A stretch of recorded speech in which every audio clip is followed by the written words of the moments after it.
Nah, informasinya juga penambahan kuotanya tadi, Dana juga akan dibuka pada hari ini nanti jam 9 dan jam 10 pagi ya. Berarti Mau kita ikut harus war standby tiket juga ya. ya.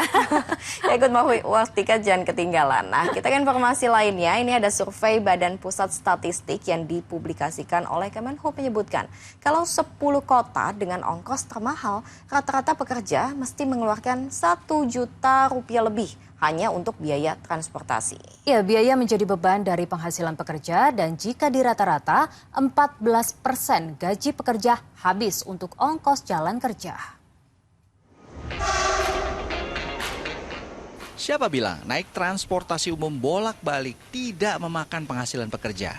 Baru-baru ini Kemenhub merilis survei Badan Pusat Statistik terkait ongkos transportasi umum termahal di 10 kota. Bekasi, Jawa Barat menduduki posisi pertama. Jika dihitung rata-rata, ongkos transportasi umum ini 14% dari biaya hidup yang dibebankan dari gaji pekerja. Bener gak sih? Yuk kita buktikan. Biasanya, pekerja yang naik transportasi massal berangkat ke stasiun LRT, KRL, atau halte bus Transjakarta naik ojek daring.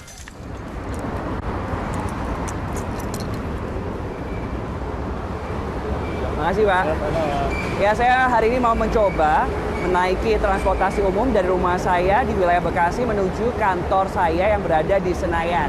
Nantinya saya akan menaiki LRT kemudian juga MRT. Kira-kira habis berapa ya untuk ongkosnya? Sampai di stasiun, lanjut naik LRT.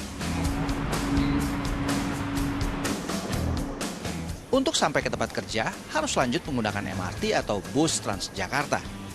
Kali ini MRT jadi pilihan.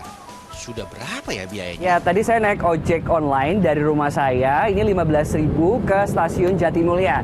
Dari Jatimulya menuju ke Duku Atas, ini menggunakan LRT biayanya Rp20.000. Nah, saya mau transit nih menggunakan MRT ke kantor saya di Bilangan, Senayan. Jalan sedikit dari stasiun Duku Atas, lanjut naik MRT yang stasiunnya di bawah alias subway. Untuk tarifnya, MRT sendiri ini tergantung dari jarak masing-masing stasiun. Paling murah ini Rp3.000 dan untuk jarak yang paling jauh ini Rp14.000. Kalau dari stasiun Duku Atas menuju ke Senayan, tarif ongkosnya ini sekitar Rp5.000. Akhirnya sampai juga di stasiun Senayan, stasiun yang paling dekat ke kantor saya. Perjalanan dan biaya yang sama juga dirasakan Riris, pekerja yang rumahnya di Bekasi dan berkantor di kawasan Jakarta. Di Cipaku. Di Jakarta Cipaku, ya? Jakarta Selatan. Iya, ini kalau setiap hari emang naik LRT ya kan? Iya, betul. Pengeluarannya berapa Pak? Boleh di-spill? Kalau dari rumah kan aku naik motor ya. Motornya dititipin di sini. Itu 10.000.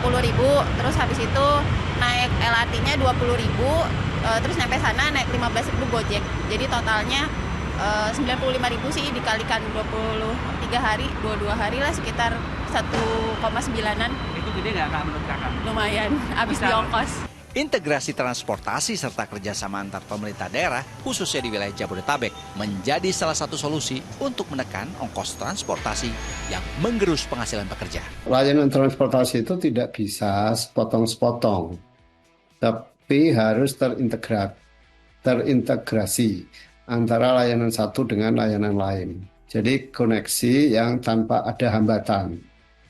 Artinya orang-orang dari Bogor, orang-orang dari Depok, dari Bekasi, dari Tangerang, mau ke Jakarta atau sebaliknya, itu tidak ada hambatan.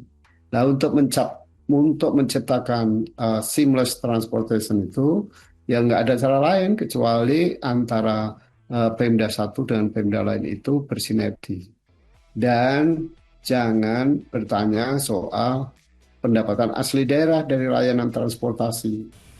Nah, ngomong-ngomong, saya udah sampai di kantor nih. Yuk, siap-siap kerja lagi. Ya, saya sudah sampai di kantor. Ongkos yang harus saya keluarkan sekali jalan ini Rp40.000. Terdiri dari untuk ongkos ojek online, LRT, dan juga MRT. Nah, kalau PP berarti saya harus mengeluarkan Rp80.000 per harinya. Jika dikalikan 23 hari masa kerja, saya harus mengeluarkan sekitar Rp1.840.000 per bulannya. Cukup besar ya? Kurnia Amal, Fajri Nabila dari Jakarta melaporkan.